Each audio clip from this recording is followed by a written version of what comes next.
بسم اللہ الرحمن الرحیم۔ السلام علیکم ناظرین۔ مغرب کی نماز ادا کرنے کے بعد اس نے اپنی شادی کی تقریب کی تیاری کرنا تھی تو اس نے اپنے لیے بنوایا گیا خوبصورت سفید جوڑا پہنا۔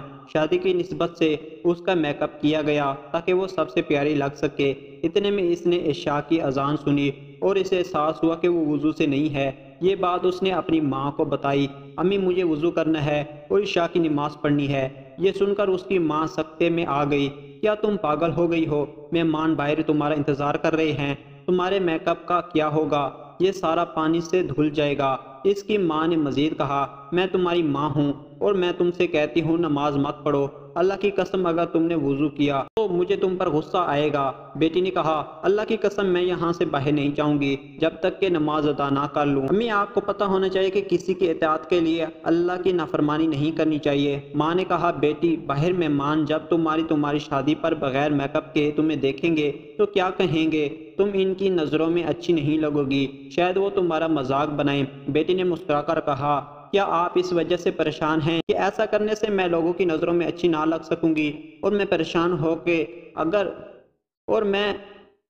پریشان ہوں کہ اگر میں نے اللہ کی دی ہوئی نماز چھوڑ دی تو میں اس کی نظر میں محبوبہ نہ رہوں گی۔ یہ کہہ کر اس نے وضو کرنا شروع کیا، اس بات کی پرواہ کیے بغیر کہ اس کا میک اپ اترے گا یا وہ اچھی نہیں لگے گی۔ وضو کے بعد وہ نماز کے لیے کھڑی ہو گئی۔ اس نے سجدہ کیا، لیکن یہ اس کا آخری سجدہ تھا۔ جی بالکل، اس کی موت سجدے میں ہوئی۔ ماشاءاللہ، کیسی خوبصورت موت نصیب ہوئی۔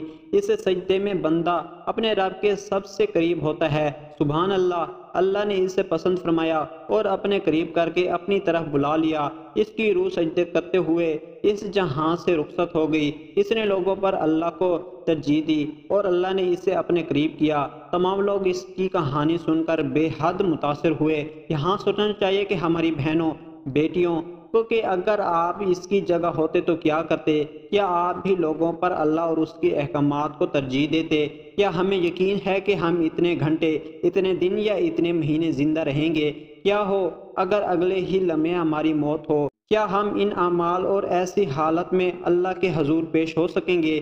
کیا کل ہو سکیں گے؟ آپ اپنے لیے کیا پسند کریں گے، دنیا کی آسائشیں یا پھر آخرت کی ہمیشہ رہنے والی نعمتیں؟ اللہ ہم سب کو ہدایت دے، ہمیں ایسے اعمال کی ترغیب دے جس سے وہ راضی ہو اور اس تحریر کو پڑھنے والے ہر شخص کو نوازے۔ آمین۔